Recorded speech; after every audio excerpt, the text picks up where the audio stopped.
정부가 대주주 주식 양도소득세 기준을 다시 10억 원으로 낮추고 증권거래세율을 인상하기로 했습니다. 자본시장 활성화를 기조로 내세운 이재명 정부의 정책과는 엇박자라는 지적이 나오는데요. 이와 함께 개인 투자자들의 반발도 이어지고 있습니다. 엄하은 기자. 네, 어마합니다. 코스피 5천 시대를 내걸었던 정부가 주식시장에 대한 과세 기준을 강화했네요. 네, 정부는 증권거래세율을 기존 0.15%에서 0.2%로 0.5%포인트 인상하기로 했습니다. 금융투자 소득세 도입을 전제로 일시 인하했던 세율을 다시 올리는 겁니다. 이에 따라 앞으로 5년 동안 2조 3,345억 원의 세수가 추가로 거칠 것으로 추산됐습니다. 대주주 양도소득세 기준도 강화됩니다. 주식 양도세 대주주 기준을 50억 원에서 10억 원으로 낮추기로 했습니다. 이 같은 조치는 투자 심리를 위축시킬 수 있는 만큼 코스피 5천 시대를 공약으로 내건 이재명 정부의 자본시장 정책 기조와는 다른 것 아니냐는 지적이 나오는데요. 대주주 요건 강화 역시 연말 절세매도 물량으로 이어질 수 있다는 우려가 이어집니다. 한국주식투자자연합회는 과세 회피를 위한 대주주 매도가 늘어나면 단기적으로 지수하락을 유발할 수 있다고 말했습니다. 또 이번 세제 개편안에는 배당 소득에 대한 분리과세 제도도 포함이 됐죠. 네, 현재는 연 2천만 원이 넘는 배당 소득에 대해 금융소득 종합과세가 적용돼 최고 49.5%의 누진세율이 부과됩니다. 개편안은 이를 구간별로 나눠 2천만 원 이하의 경우 14%, 2천만 원 초과해서 3억 원 이하는 20%, 3억 원 초과일 땐 35%의 세율 등으로 분리 과세합니다. 당초 최고 세율이 20% 수준일 것으로 기대했던 시장에서는 실망감이 커지는 분위기인데요. 배당소득 분리과세 도입 기대감은 이미 주가에 선반영돼 있었던 만큼 단기적으로 실망 매물이 나올 수 있다는 우려도 이어집니다. SBS 비즈 엄하은입니다. 이처럼 배당소득 분리과세에 대한 투자자들의 실망이 큰 건 대상이 되는 기업들의 기준이 까다롭기 때문입니다. 어떤 기준인지 또 대상에 포함되는 기업들에는 어디가 있는지 취재기자 연결해서 자세히 알아보겠습니다. 신성우 기자. 네, 신성우입니다. 우선 배당소득 분리과세가 허용되는 고배당 기업의 기준이 뭔가요? 네, 우선 현금 배당이 1년 전보다 감소하지 않은 상장사여야 하고요. 또 배당 성향이 40% 이상이거나 배당 성향이 25% 이상이면서 직전 3년 평균 대비 5% 이상 배당이 늘어난 기업이 대상입니다.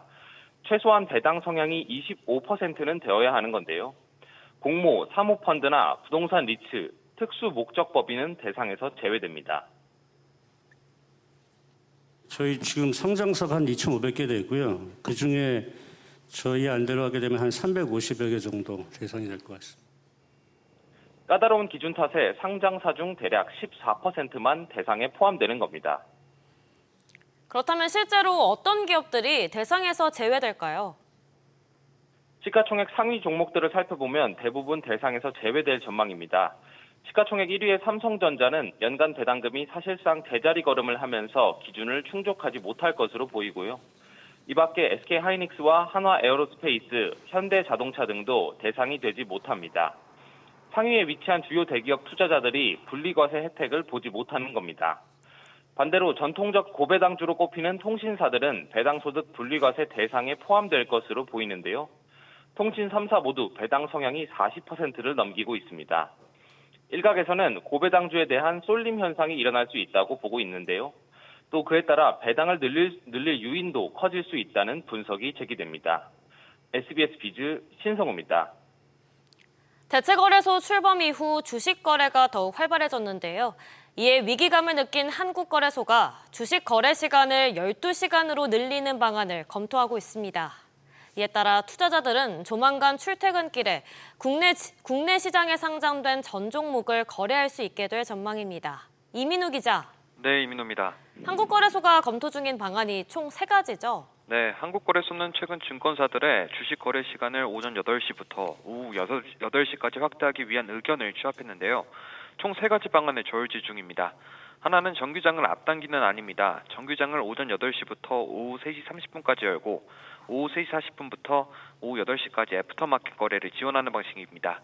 나머지 두 안은 프리마켓을 운영하는 방안인데요. 프리마켓을 오전 8시부터 8시 30분까지 운영하고 시가 단일가 거래를 8시 30분부터 9시까지 지원합니다. 정규장은 기존과 같이 운영하고 애프터마켓 역시 오후 8시까지 운영합니다. 대신 하나는 프리마켓에서 소화되지 않은 호가를 정규장으로 넘기고요. 나머지 하나는 삭제하는 방안입니다. 이 같은 방식이 도입된다면 투자자들은 출퇴근길에 넥스트레이드 791종목뿐만 아니라 국내 주식시장에 상장된 전 종목을 거래할 수 있게 됩니다. 연장 배경으로는 글로벌 주식시장의 분위기와 또 경쟁자인 넥스트레이드가 꼽히고 있죠. 그렇습니다. 미국 거래소들이 주식 거래 시간을 24시간으로 늘리는 움직임을 보이자 국내에서도 주식 거래 시간을 연장하겠다는 건데요. 동시에 최근 프리마켓과 애프터마켓을 통해 가파른 성장세를 보이고 있는 대체거래소 넥스트레이드를 의식한 조치로도 풀이됩니다.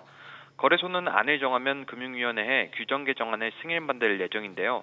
다만 거래 시간을 늘리면 직원들 근무 시간 연장에 대한 논의와 증권사 시스템 개발이 필요해 시간은 다소 걸릴 전망입니다. SBS BG 이민우입니다. 미국의 관세 불확실성에도 지난달 우리나라의 수출이 역대 최대 기록을 다시 썼습니다.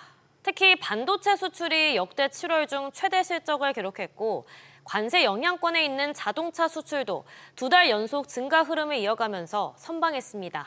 최지수 기자. 네, 최지수입니다. 먼저 지난달 수출 상황부터 자세히 짚어주시죠.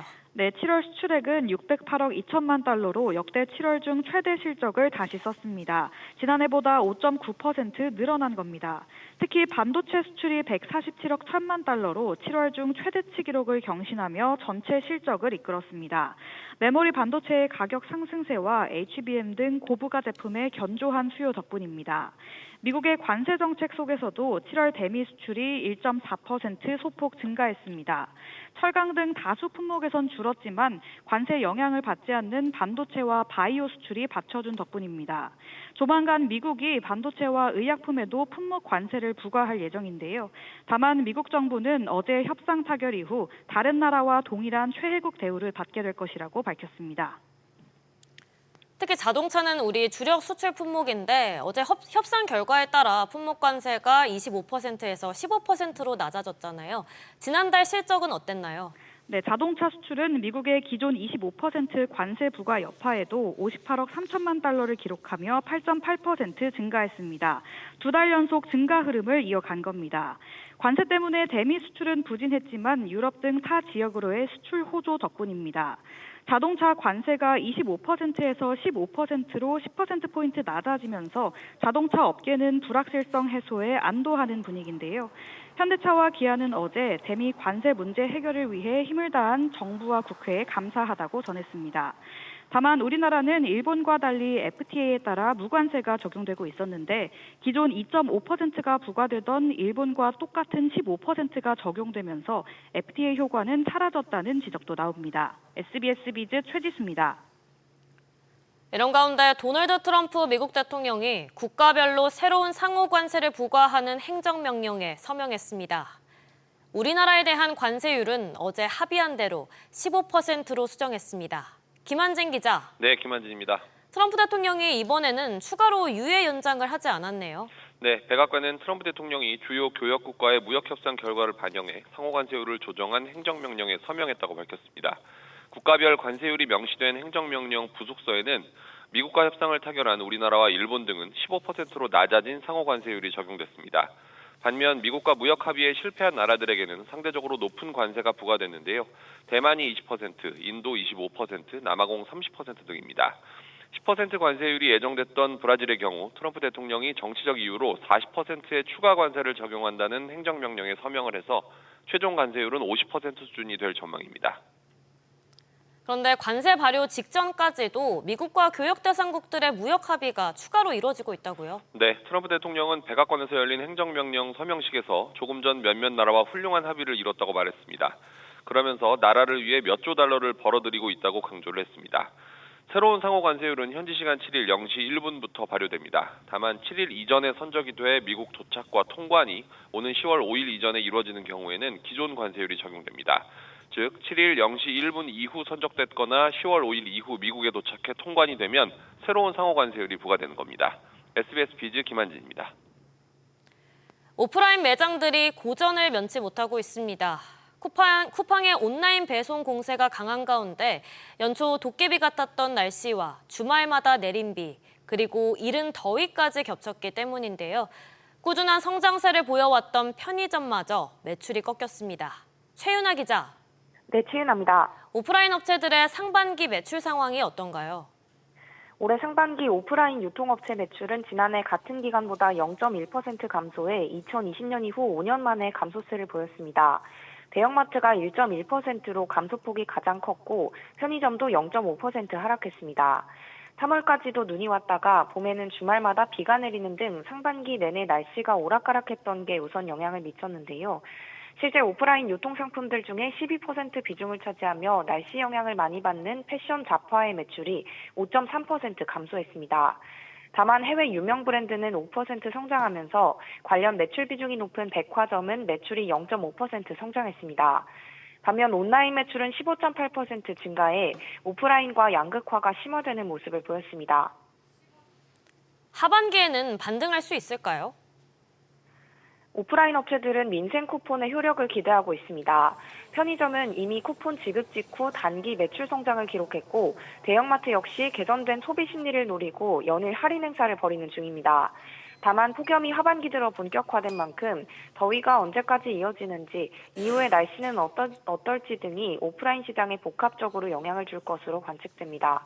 SBS 비즈 최윤아입니다. 생계급여와 의료급여, 국가장학금과 같은 복지의 잣대가 되는 기준 중위소득이 내년에도 인상됩니다. 5년째 역대 최대 폭을 기록하는 중인데요. 기준선이 오르는 만큼 지원 대상도 늘고 4인 가구 최저생계비의 경우 처음으로 200만 원을 넘어서게 됩니다. 이정민 기자. 네, 이정민입니다. 구체적으로 얼마나 오르는 건가요? 4인 가구 기준 649만 4,700원대로 6.51% 약 40만 원 오릅니다. 보건복지부는 어제 중앙생활보장위원회를 열고 내년도 기준 중위소득을 정했는데요. 1인 가구의 경우 7.2% 인상된 256만 4,238원으로 더 많은 인상이 결정됐습니다. 중위소득은 전체 가구 소득의 중간값인데 각종 복지사업의 기준으로 쓰기 위한 별도의 중위소득을 정부가 정하는 구조입니다. 기준 중위소득이 오르면 기존의 지원 대상이 아니던 사람도 새롭게 지원받을 수 있게 되고 지원 금액도 늘어납니다. 실제 생계급여를 받는 기초생활수급자는 4만 명 늘어날 것으로 예상됩니다. 생계급여를 통해 1인 가구는 월 82만 원, 4인 가구는 약 208만 원을 보장받게 돼 실제 소득이 이보다 적다면 그 차익만큼 받을 수 있습니다. 그런데 생계급여 외에도 다른 지원도 있죠? 그렇습니다. 기초생활수급자 등은 의료급여의 대상도 되는데요. 외래진료의 경우 1,000원에서 2,000원 수준의 본인 부담금을 제외한 전액을 의료급여로 지원받습니다. 다만 의료급여 수급자여도 내년부터는 연간 외래진료 이용 횟수가 365회를 초과하면 30%의 본인 부담률이 적용됩니다. 과도한 의료 이용을 줄이기 위해 지난해부터 건강보험 가입자가 받던 본인 부담 90% 규제를 의료급여 수급자에게도 약하게나마 적용하는 건데요. 복지부는 의료급여 수급자 중 550여 명이 더 높은 본인 부담률을 적용받을 것으로 내다봤습니다. SBS 비즈 이정민입니다. 앞으로 전세 대출을 갚지 못하더라도 배우자에게 빚 독촉이 가지 않게 됩니다. 주택금융공사가 부부 연대보증 제도를 폐지하면서 부부 소득을 합쳐서 대출을 받았더라도 책임은 차주 본인에게만 묻기로 했습니다. 최나리 기자. 네, 최나리입니다. 구체적으로 어떤 변화가 있는 건가요? 네, 한국주택금융공사가 전세자금 보증의 소득합산 배우자 연대보증 제도를 폐지하기로 했습니다. 전세자금 보증은 전세자금 대출을 받을 때 은행 요청에 따라 주택금융공사가 보증을 해주는 상품인데요. 한 사람의 소득만으로는 필요한 한도만큼 보증을 받을 수 없을 때가 있습니다. 이때 소득 있는 배우자가 연대보증을 서면 대출 한도를 늘릴 수 있다 보니 부부 간 연대보증이 이뤄져 왔습니다. 그동안에는 이 경우 부부 모두 빚에 대한 책임을 져야 했지만 이번 개정으로 배우자가 연대보증을 서지 않아도 됩니다. 다시 말해 향후 전세자금 보증에 가입한 차주가 대출금을 상환하지 못했을 때 주택금융공사가 이를 대신 은행에 갚은 뒤 구상권을 차주 본인에게만 청구해 회수할 수 있다는 겁니다. 2012년 이후 개인 간 연대보증은 단계적으로 폐지돼 왔지만 보증기관의 보증 절차에서 허용이 되며 사실상 전세자금 대출의 연대 보증은 이어져 왔습니다.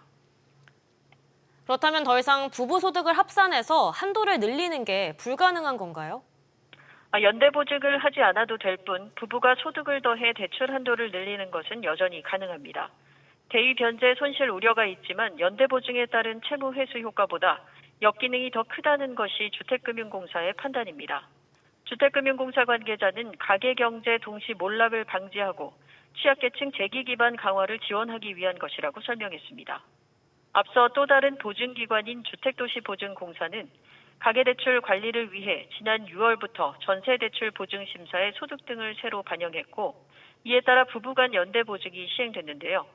이번 주택금융공사의 세칙 개정으로 주택도시보증공사 역시 부부 간 연대 보증 폐지를 검토하고 있습니다. SBS 비즈 최나리입니다. 국회 법제사법위원회가 오늘 전체 회의를 열고 노란봉투법과 상법 등 여야 쟁점 법안을 심의합니다. 사실상 더불어민주당 단독 처리 수순을 밟을 것으로 보이는데요. 취재기자 연결합니다. 정보윤 기자. 네, 정보윤입니다. 지금 법사위 전체 회의가 열리고 있죠? 네, 국회 법제사법위원회는 조금 전인 10시 30분부터 전체 회의를 진행 중입니다. 노란봉투법과 상법 등 여야 쟁점 법안이 상정돼 심의를 앞두고 있는데요. 이들 법안은 상임위에 이어 법사위에서도 더불어민주당 단독 처리 수순을 밟을 전망입니다. 민주당은 오는 5일 종료되는 7월 임시국회 내에 쟁점 법안들을 처리하겠다는 방침이지만 국민의힘은 마지막 본회의에서 필리버스터로 방어에 나선다는 방침인데요.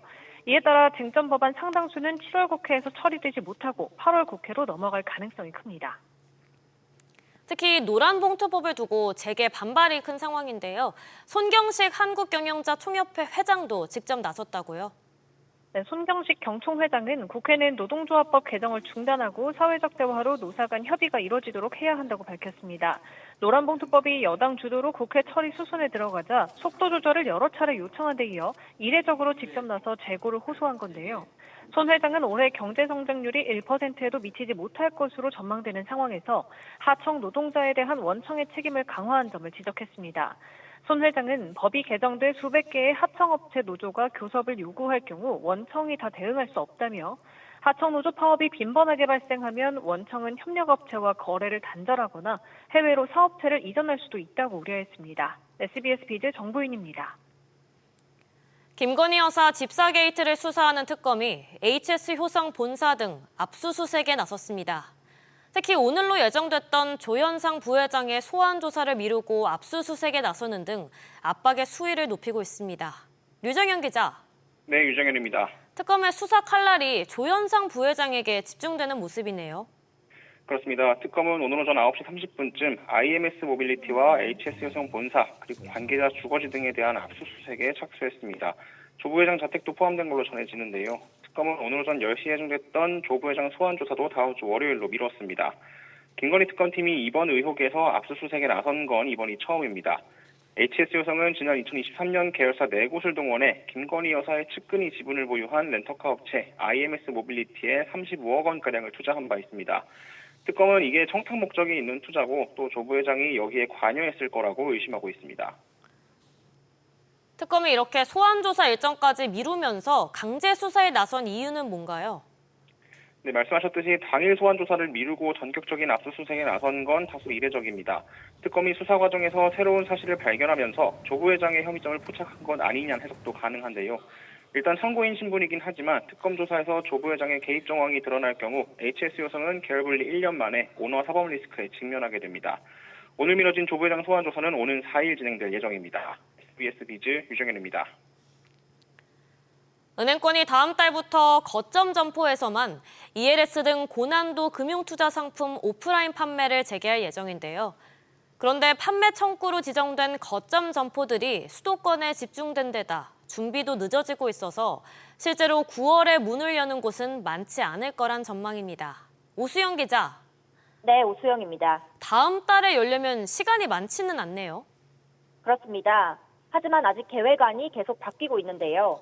다대은행과 금융위원회가 거점 점포의 위치 등을 담은 계획안을 여전히 수정 중인 것으로 파악됐습니다.